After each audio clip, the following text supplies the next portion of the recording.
Otra mañana de noticias, tenemos un importante invitado para comentar hoy.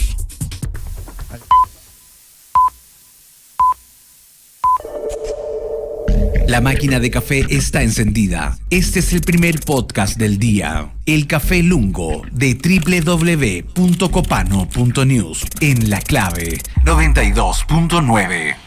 Quien ha hecho una cobertura notable y que enfrentó una serie de situaciones bastante desagradables fue el periodista y escritor chileno Óscar Contardo en relación a la expulsión de Felipe Berríos y su cobertura de los casos jesuitas y de otro tipo de congregaciones involucradas en los abusos contra menores. En este sentido, hoy está Óscar con nosotros para comentar acerca de lo que ha sucedido con Berríos, que yo nunca me gustó Berríos. Lo dejo en la mesa. Muchas veces nosotros con Sebastián hemos compartido redacciones en conjunto de importantes medios de comunicación.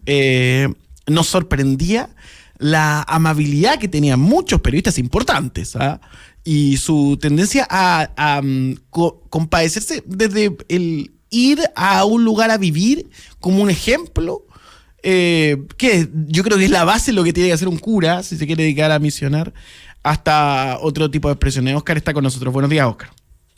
Hola, buenos días, muchas gracias por invitarme. La cámara está un poco chueca porque no tuve problemas técnicos. No importa, Óscar, lo importante es tenerte. Primero, cuéntanos un poco tus conclusiones respecto a lo que ha sucedido con respecto a este fallo del mundo religioso. De la justicia canónica. Claro, la justicia canónica. Bueno, primero hay que recordar que... Felipe Berríos es una figura como sacerdote desde los años 90, que su popularidad se debe a la mentoría que ejerció sobre él Renato Poblete. Renato Poblete, el sacerdote jesuita, fue el que creó refrescó una nueva forma de relacionarse de la congregación jesuita, de la Compañía de Jesús, con la sociedad, una fórmula muy mediática, estableciendo relaciones con periodistas, con dueños de medios, con personalidades públicas.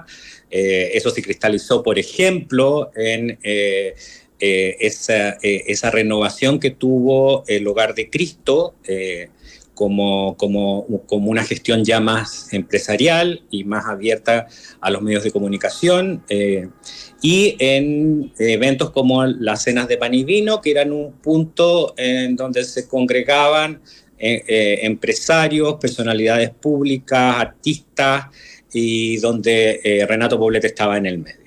Esa forma de ejercer lo que ellos llaman apostolado dentro de la iglesia es la fórmula que toma Felipe Berríos como testigo, digamos, en los 90-2000, apoyado también por sus relaciones en los medios de comunicación. Recordemos que él estuvo en un programa de televisión en los inicios de Mega. Él empezó a ser entrevistado en los 90 frecuentemente, en suplementos y diarios, como no en tanto una obra en especial, sino en tanto a lo que él pensaba sobre la actualidad, sobre la gente, a dar un diagnóstico sobre Chile. Esta personalidad creció muchísimo y se transformó en una figura pública de gran credibilidad, apoyada por esta red de amistades.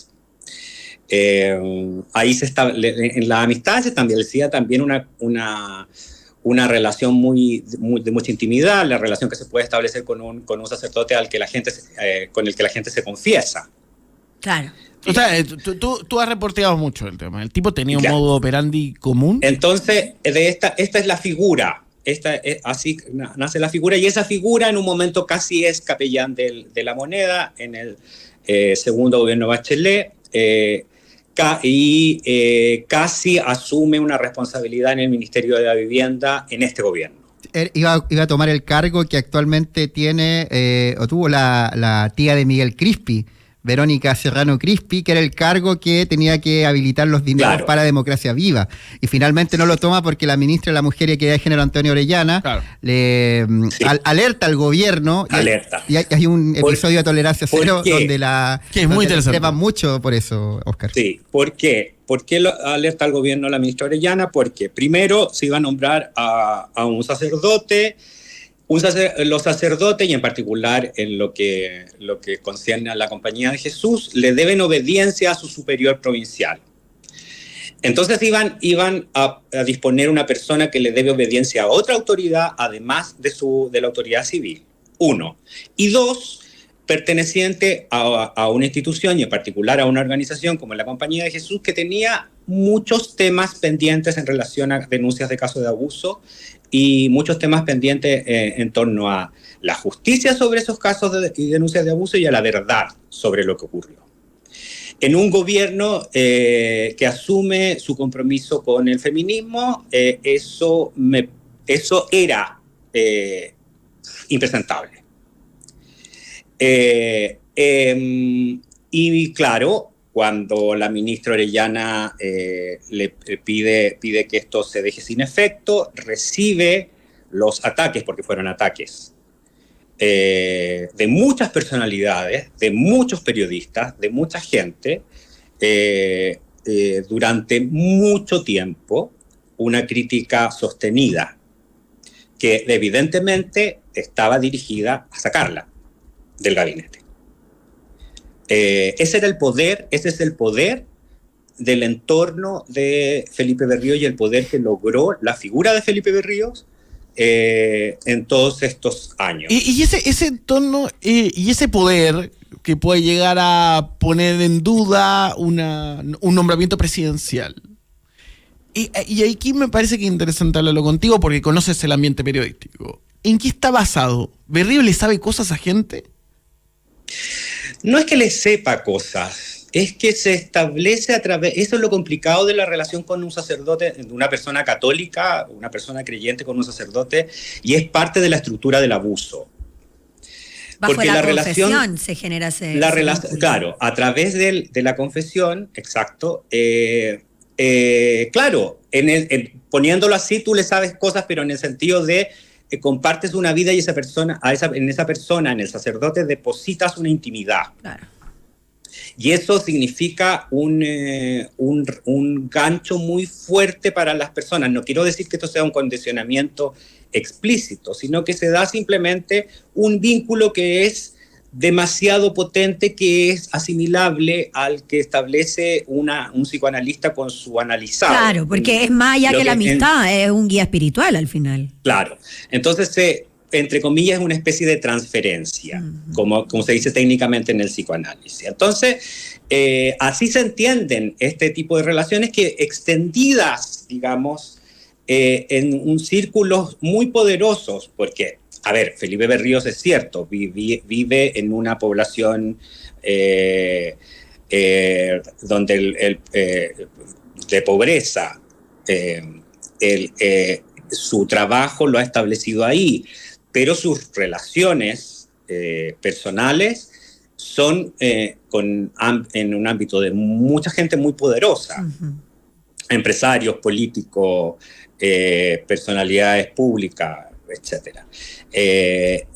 En parte porque su origen social está ahí y en parte porque la institución a la que pertenece la Compañía de Jesús es una organización muy poderosa. Y esa gente tan poderosa, ¿cómo no logra rescatarlo de estas últimas sentencias? Porque bueno, tú dijiste la semana pasada, yo pensaría 20 veces antes de hacerle una denuncia a Felipe Berríos, por lo mismo, por sus seguidores, por la gente a su alrededor, pero ¿cómo no logran rescatarlo frente a, bueno, esto mismo, a la sentencia que todos conocemos?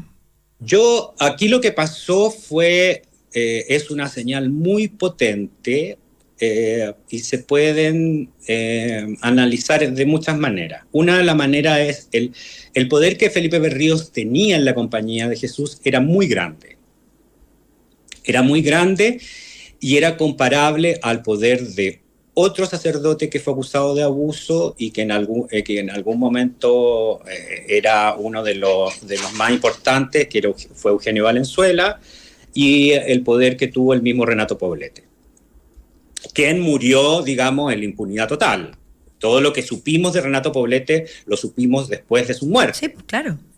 Ya. Entonces, esta señal es demasiado potente internamente, porque se lo aparta de la Compañía de Jesús a alguien que tenía mucho poder dentro de la Compañía de Jesús. Y por otro lado, es una señal de, supongo, la Iglesia misma, de una señal pública, porque al ser un sacerdote muy conocido, esto se transforma en un tema nacional, de una intolerancia ya a los abusos eclesiásticos internamente de la Iglesia, aunque todos sabemos que esto es una señal pública, porque en la mayoría de los casos lo que ocurre es la impunidad. Sí. Se trata, a la justicia canónica llegaron 8 casos, no uno solamente, y es muy distinto a lo que pasó con la autodenuncia que él hace, que la defensa de Berríos hace en un principio. ¿Verdad? Que la gente se quedó con la idea de que había sido sobreseído. ¿Qué pasó? ¿Qué significaba la autodenuncia?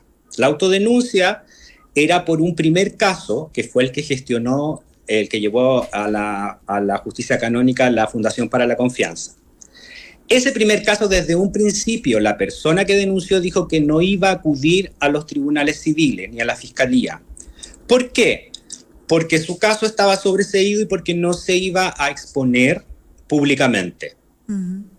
Exponerse públicamente denunciando al sacerdote o al señor Berríos es exponerse a una lapidación pública. Y toda la razón, para alguien que fue víctima de abuso y que busca justicia después de años aún, en una situación que va a estar prescrita. No hay forma de que la justicia vaya a llegar. Lo que va a llegar va a ser a una agresión constante durante un tiempo y tal vez alguna conclusión de la justicia. Pero aquí se unen las fuerzas, porque no es solo una víctima, son por 7 eso, claro, en el caso cuando se recurre, cuando la defensa del sacerdote Berríos recurre a la fiscalía, es por un caso, por ese caso, que sabían de antemano que no se iba a presentar a declarar. Entonces la fiscal no le quedó más que sobreseer el caso. Y eso fue lo que se hizo público. O sea, fue una estrategia legítima de la defensa del abogado, pero una estrategia conducida para que comunicacionalmente quedara como que Felipe Berríos había quedado sobreseído y que el caso era falso. Claro. O sea, ahí y sí lo que lo estaba ocurriendo de paralelamente, claro, y lo que estaba ocurriendo paralelamente era que 8 casos de denuncias estaban en la justicia canónica, en la justicia de la Iglesia. Oscar, luego de que, ahora que fue expulsado Felipe Berríos de la Compañía de Jesús, quiero hacerte la pregunta retrospectiva de ahora para adelante. Siempre existió una fascinación por la figura de Felipe Berríos del mundo, que tú has llamado periodismo periodístico. Sí. ¿Por qué existía y crees que va a existir existiendo acá en adelante o ya van a ser la desconocida todos? No, yo creo que va a seguir existiendo eso. Y porque es una relación que es que yo asimilo mucho a la relación de carismática que tienen los fundadores de secta con sus seguidores, donde pesa mucho el carisma y donde pesan mucho los vínculos personales. Y lo vimos con otros sacerdotes también, pues, Oscar, o sea, Teno Rey, Caradima. Y de hecho, si tú ves la defensa que hacen del señor Berríos, es la misma defensa que hacían los seguidores de Caradima, es la misma defensa que hacían los seguidores de Reilly, solamente que está en otro espectro, digamos. Sí. Yo creo que la manera de reaccionar va a ser desprestigiar a quienes hicimos una crítica o hemos hecho una crítica sobre la manera en la que se conducían con los casos que afectaban a la Compañía de Jesús, a los jesuitas y a Felipe Berrío, y realmente no me espero ningún gesto. A mí me trataron de lo peor, públicamente, gente en una radio en particular. Que no fue esta, No fue esta. ¿No fue esta qué? No fue esta radio, digamos. No fue esa radio. A mí, la periodista asesora de las comunicaciones de los jesuitas se querelló en mi contra por injuria y calumnia. Esa querella fue apoyada por periodistas, amigos y de ese entorno. Esa persona ahora es asesora del gobierno. La querella nunca prosperó porque era absurda. Y bueno, todo porque no me dejaron entrar a la única conferencia de prensa que dio la Compañía de Jesús sobre el caso de Renato Poblete, del que nunca más supimos, un caso que nunca más se investigó más allá de esa conferencia de prensa. Óscar Condardo esta mañana en Radio La Clave hablando libre y pudiendo expresar y contar la historia detrás de toda esta expulsión de Felipe Berríos, que es muy interesante. Lean Rebaño, sí, de Editorial El Planeta. Muchas gracias, Óscar. Gracias, muy bien Óscar. por la mención. Muchas gracias a ustedes por la invitación. Que estés bien, chao, chao. Me decían con clave Morse, gracias a los colegas que ahí se mantuvieron atentos y continuamos con la programación en la 92.9 Radio de La Clave.